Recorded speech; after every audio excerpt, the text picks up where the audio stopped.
host Sean Lynn in the pub for a Dram with friends, where we talk about faith, family, food, and fun. Pull up a chair and I'll pour you a drink.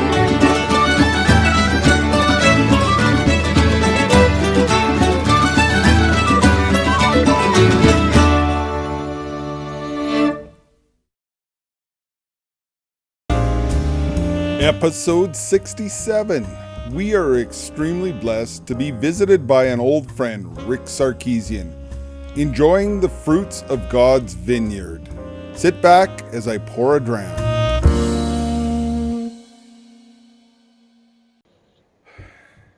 Here we are again in the pub, and we are excited to welcome an old friend, Mr. Rick Sarkisian. He spoke at two of our God Squad conferences in the past. Welcome, Rick. Welcome to you, Sean. It's so good to see your handsome face. It's been a while.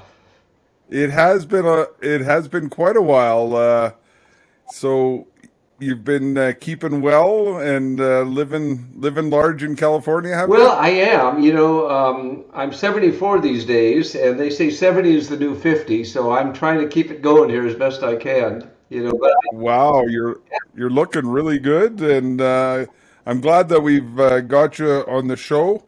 I poured myself a Craigellachie 13-year-old. I'm leading a whiskey tasting here next week, so I've got to learn what to say here by at least tasting it before I show up I there. would So love to join you in that, Sean, but I'm going rogue today, and I'm having a nice glass of Paradox. It's a red blend. It's from Duckhorn Vineyards in St. Helena, California, in the heart of beautiful wine country, which I highly recommend to everybody here because it's God's country. And John 15, 1 through 8, the vine and the branches, it's just all over that place.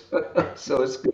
there you go. Yeah, I was lucky enough to take the family through there briefly as we made our way down to our son's wedding in 2011, and it is beautiful country. That's right. Well, So here's to you, Sean, my good friend. It's been way too long, way too long.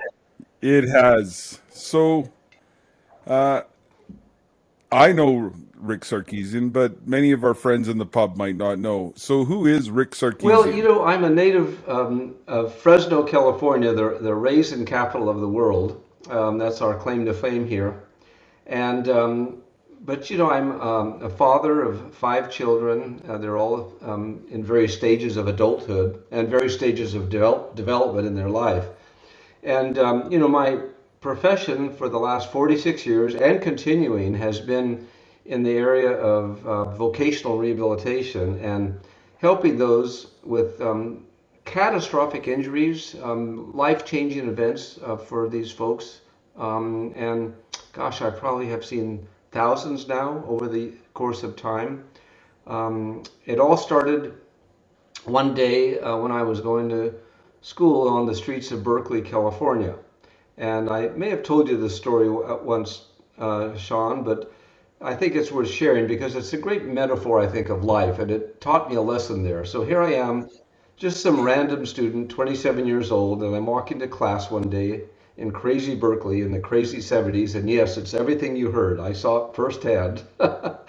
And so coming towards me on the sidewalk are these two young men, and probably no greater than 18 or 19. And I look up ahead, and one's in a wheelchair, and the other is pushing him. Now, I'm going to college to be a counselor, but not a rehab counselor with the disabled, right? I didn't quite have that focus. And as we got closer on the sidewalk, I looked at the young man in the wheelchair who was clearly a quadriplegic, so he's paralyzed from the neck down and just profoundly disabled, poor fellow. And as we passed, I looked up at the young man pushing him, and he was blind. So he was the legs, and the fellow in the wheelchair was the eyes, and they were working together to get down the sidewalk.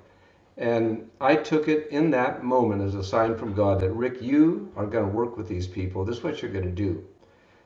And later, probably a handful of years later, I reflected back on that one day just randomly. And I thought, what a great metaphor of life, eh?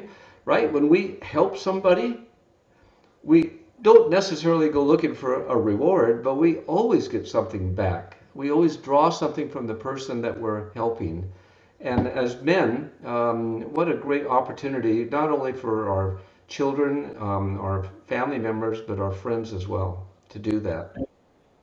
And you're speaking what we've heard from some of our guests in the past, like my buddy John Paul talking about going and building houses in Mexico and providing the funds and the money for that. But he says, I get way more back than I've ever given. And it's amazing just that feeling of helping someone achieve what their potential is or help them along their way to Sure, Sean, achieve and I that. can believe easily how you have experienced that in your own life, just in the vineyard that you work in. I look at all of us as donkeys in God's vineyard, right? And we're having these great opportunities to interact with people, and I think if we can live a life, and this is something I embraced a few years ago. I wanted to really discern my purpose in life. That's what I've written about all these years, and I think that's how you found me. I've Yep. written a handful of books on life purpose and on Saint Joseph as a template for manhood. And I thought, okay, I need to like recalibrate where I'm at in life. And I wanted to keep it simple. I didn't want to write a long handful of paragraphs and a big long mission statement about me and put it on the refrigerator. So I ended up with three words, and it's simple, but at the same time, it's a daily practice for me, and I don't always succeed. But those three words are the daily experience with others of love, of kindness, and of generosity. And that's why I'm here. That's what I'm doing now with whatever years I have left. People say, Rick, when are you going to retire? I mean, you're 74, you've been at this trade for 46 years, and my most basic response, because I have a canned response I use when I get asked that, and it goes like this: they'll have to carry me out. Okay, that's that's what it's about. There you go. Well, and I too get asked that quite a bit, as I could have retired 7 years ago, and I tell them I've got 8 kids and 12 grandchildren, and then they understand it might take a little catching up, but working the night shift is getting harder. They put me out on the street, and that's yeah. You talked about your work, and that was something that actually somehow I lost the tool. You had the LifeWorks cards that I was even using working with youth at risk, just giving them some basic pointers to overview it. And what I love about the way you did it was you included a lot of the religious vocations as well as, engineers and doctors and stuff like that. Like taking a whole look at where Sure, and you're I think being what a called to great go. opportunity, especially for the moms and dads out there, to be really career coaches for their children and those who embrace their Catholic faith.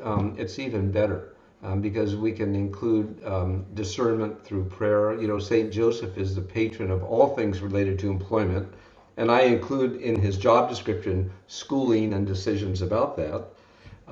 But I think, the idea of career choice is a daunting um, event in many people's lives. And it's not easy to sort out what should I do with my life.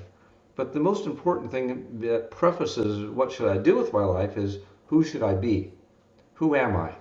And how did God create me? And what are my talents and gifts? And how can I best use those? And of course, in the world of careers and employment, that's one way of using our talents and gifts, but there's so many other opportunities outside of that arena as well. So I know we've talked briefly about getting out, and I know. Are you still going up to Oregon on a regular basis to do some of that Yeah, not so backcountry much, stuff? Sean. I And actually am spending my outdoors activities where I live in Fresno, so we're just a stone's throw from Yosemite National Park and the giant redwoods at Sequoia and Kings Canyon National Park. And then of course there's the Napa Valley, which I absolutely love. I'm a runner, and so just running on trails along the vineyards and with some hills and so forth is just a great time for not only prayer, but also just creative thought. I just find that thoughts come to me randomly from out of nowhere that help me creatively either think through a problem or consider something that I haven't considered before about what I want to do with my life. But I do look on life as an incredible gift every morning. Like I woke up today, and I'm with Sean Lynn today. And that brings me to a very important area that I want to share with you, Sean, and that is the absolute importance of the present moment and living in this present moment, because this is where God is. God is here and now. He's not tomorrow for us, and He's not yesterday for us. God is everywhere, but we're not. And so, in this present moment, I think the first order of business is inner peace. And I'll tell you why I'm sharing that with you, Sean, is, I think it's been 7 years now, or perhaps 8, but I saw an article one day that caught my eye. It said in the headline, "Change Your Life with a Word." And I thought, okay, what's this about? And it was about come New Year's Eve, when you make your resolutions, eat less candy, clean out the garage, lose weight, whatever, buy a treadmill. Um, it was not like that. It was about choosing one personal quality that you would practice every day. And every night when you went to bed, you would do an examination, sort of an examination of conscience on how you did. So year after year now, I've chosen different themes. One year it was gratitude. One year it was integrity. One year it was purity. And so I think the most important word that I chose is actually two words, and it was inner peace. And there's a wonderful little book that I want to share with you and those watching. It's by Father Jacques Philippe. He's a French priest, and he's, in my view, one of the most profound writers of this day. And it's a little book called Searching for and Maintaining Peace. So during my year of practicing inner peace, I read this little book. And he says something quite profound in this book. He says, there is no good reason, not one, for losing our inner peace. And so even if someone said, Rick, you got stage 4 cancer, you know, it'd be hard, but my first order of business would be to reclaim my inner peace. Because without inner peace, I don't know how we function very well with everything else in our life, you know. How about you, Sean? Do you sense that inner Uh, peace is an important that's thing in your life? that. Well, what you're saying right now is just flooding in that that wisdom, because there's so many people that are so caught up, and we're talking good Catholic people caught up with what's going on in the world today. I'm sure at the time of the recording, there's Canada's not having its best time right now, and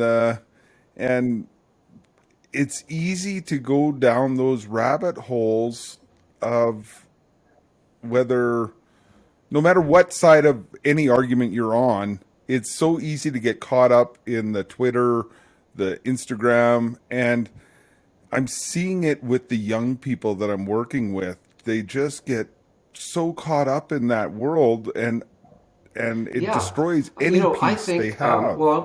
I think it's been now probably 3 months that I stopped watching the news. I watch zero news. I occasionally hear about news from other people, Yep. but I am not going to news at all, zero.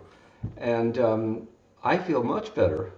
I have a lot more inner peace. And look, if something horrible is happening in this world, I'm sure I'll hear about it, And right? and I have been doing that for a while now. And I'm a policeman on the street, so you'd think, oh, I got to know what's going on in the world. Well, my what I found is if it's that important, I'll find out because people will tell me, and then I can go look on my own. It was quite a number of years ago. I remember, might have even been back when you were visiting us, that I read an article about stress and uh, the least stressful way to get your news is reading the newspaper. Then it was the 6 o'clock news, and the absolute worst was those because the 24-hour news channel was fairly new. Their whole cause to keep you there is breaking. This is we just wait. Like they just want to keep you on the edge so you don't turn off the TV. Yeah, well, when's the last time you, me, or anyone else watched the news, went on whatever news feeds are on the internet, and read something good? You know, it's always something not good that's Yeah. happening. That was my experience. And I thought, okay, this is not nourishing my soul, and it's not nourishing my brain. And I want to fill my brain with good things. I don't want to be immune to the reality of what's going on in this world. I want to accept that reality, but I, at the same time, have much better things to do with my brain than watch the news. And you bring up an interesting point because we see it in the church as well, where you've got people going after the pope or the bishops, or like they're their whole brand is that where they're trying to root out the evil. But when we went on a motorcycle ride and some of the guys were discussing, what's going on in the church and the world, and we came up to a conclusion that we're in sales and that's a management problem. So I love that. That's awesome, Sean. I've got to keep that in my brain. That's a good one, you know. yeah, because our job is to preach the gospel, right? And I'm not going to make a difference with the Pope. I'm not going to make a difference at the U.S. Bishops Council. I'd be lucky if I could make a difference in the bishop's office in my diocese. So look at where we really do have an ability to change things and focus there rather than get caught up in the the whole world. Yeah, I'm with you on that. You know, I think it's a matter of developing not only the sense of inner peace, but also something that is really connected to inner peace, and that's interior freedom, to be really free inside ourselves. And so, you know, we all want to be happy in life. Yeah. And again, my mentor, in a sense, Father Jacques Philippe, and I'm not being paid to promote his books. Believe me, I just love them, and so I'm just trying to be me right now. But he wrote another book, and it's actually the only spiritual book I would take with me on a desert island if I was stranded, and it's called Interior Freedom, little blue book, and it's most for me, it's probably the most compelling profound book that I've read. And I just was struck by so many ways that he described the value of being free inside ourselves. You know, he says we all want to be happy in life, but he says there's no happiness without love, and there's no love without inner freedom. We have to be free inside ourselves first. And how do we do that? Well, I think one way of doing that I've seen in my own life is to look at my attachments. What am I attached to? You know, there's a very ancient saying that the cause of all suffering is attachment. What are we attached to? And I think the most troublesome attachment that really messes with our brain is attachment to outcomes. To be attached to a certain outcome. You know, I can really be happy once I get that master's degree. I can really be happy once I get that new home. I can really be happy once I get over these health problems, you know. And those are all Yep. attachments that take us out of the present moment, you know. Yeah, and you're. I want to thank you for sharing some of that wisdom because there's so many that have been isolated and struggling, and they're searching for that peace. And like I did the Bible in a year last year with Father Mike Schmitz, Nice. and it's amazing the hunger that was out there. So people are searching, and I'm gonna have to order those books and see if I can sit down and contemplate them. You know, Sean, you won't need to order them because I would love to just send you a copy. I have extra copies on hand for you. Well, thank you so much. Yeah. And you earlier you talked about your your core values or your mission. And what was interesting was I'm doing the 30-day challenge with Real Life Catholic called Rise, and it's right now they're offering it to men for free while we're getting ready for our God Squad conference. And they're today what they challenged us to write our own obituary, Wow. I love and that. it but it's that's quite a task. But what I did was I fell back, and the years kind of blur together, and I don't remember if you were here when Dave Duran was here, but he had challenged us to write a mission statement back in 2004, and I pulled out my old mission statement and kind of used that as my obituary, because that's at the end of the day, that's where we want to be, right? Yes, exactly. That's great. I just wrote that down. I'm going to do that. I like that, Sean. Thank you for that. This is like a this is a Well, value added interview today. This is awesome. You know, so we talk about food, faith, family, food, and fun. Is there a dish that the kids still want to come home and eat that oh Dad yeah, prepares, or ethnically, I'm half Armenian and half Italian, and I have perfected. I have to say this, and I'm not being bold or egotistical. I just know that it's Italian perfection. Okay, let's just take it at that. But I have perfected okay, my own bolognese sauce that's out of this world. It's an Italian bolognese sauce with it's got all the good stuff in it, and so that with the right pasta and little fresh parmesan on the top. Sean, you got to come over, okay? You'll never walk out.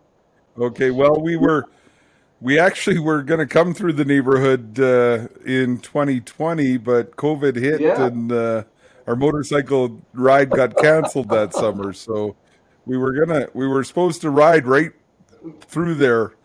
So we'll see if we can't put that back on the agenda for the Now, for the future. whiskey lovers of America, I need to stress the importance of red wine, not whiskey with pasta, with bolognese, okay? It's got to, Okay, okay, that's yeah. good to know. So you've worked with, like you say, up to thousands of people, and I know that you're aware that a lot of young men are struggling today, even knowing what a man is. So what advice do you give your 18-year-old self? Well, I think the most important bit of advice for an 18-year-old, especially a young man, is to not let superficial images of manhood dished up by society, particularly in the media, define what a man is. That's not a real man. A real man takes us back to your heart and who are you? Who are you in terms of your sensitivity for others, in terms of your relationship with God, in terms of just those areas of kindness and generosity that I mentioned a moment ago. That's all really important. And how much do you practice compassion and caring for other people? That's the kind of manhood qualities that I think an 18-year-old needs to embrace. How do we do that, Sean? Words fail. It's really just by example, and we hope that the young men of today at some point get it, as they travel this maze through life with lots of dead ends and turns and twists on the way, you know. And we as adult men, wow, we got to pray for these guys, praying daily for my children, and for the ups and downs of life. I do not have a history of flawless, smooth sailing with my kids. There's been some speed bumps. So you're like every dad out there, then, is Oh what you're my saying. gosh, yes, That yes, right. We hear about these perfect Catholic families, okay? I don't have a perfect Catholic family, okay? But we're working on it. But yeah, and it's every day is a new day, and we thank God that we have another day to try and yeah, do the that's right right. thing. So one of the other segments that we do is Jeff Cavins in his Activated Disciple talks about riding with your posse. So who are your go-to saints? Who are the Oh, saints that I'm you glad walk you with asked that, daily? Sean. I have a small cluster of my saint family, and of course, besides the go-to examples of Mary and Saint Joseph, I have a collection of four Carmelites that just really not only speak to me in inspirational sensations within me, but actually in terms of the activation of God's providence that I've seen more often than not. And those are St. Therese of Lisieux, St. Teresa of Avila, St. John of the Cross, and the founders of a Carmelite community in Alhambra, California, named Mother Luisita, and she's the Venerable Mother Luisita now. But when we look at the words of St. Therese of Lisieux, she really stresses trust in God. In fact, her actual words were, "Trust works miracles." And so when we don't know what to do, when we can't decode the mystery of something in our life or someone in our life, not only do we trust God as an option, as our secret weapon, but there's an even more secret weapon that we can use, and that's entrusting that problem to God. Because I think that is very pleasing to God when we say, "We are giving you this problem here, Lord. We don't know what to do. We've taken it as far as we can in our brain, working it over, ruminating over it, circular thinking. We don't know where else to go." And we entrust that to God. And then, of course, St. Teresa of Avila and her profound, world famous bookmark prayer, "Let nothing trouble you, let nothing frighten you. All things are passing. God never changes. Patience obtains all things. He who possesses God lacks nothing. God alone suffices." And so that's my posse, Sean. And I'm, There. Wow, thank you so much, and thank you for sharing your wisdom with us today. And I don't know if you know, but the Gaelic the word whiskey comes from a Gaelic term called Ishkabaha, which no means kidding. water of life. And my prayer is that you continue to lead many souls to the true water of life. Thank It's you a for special joining blessing us for me, today. Sean, and bless you for all the work you're doing.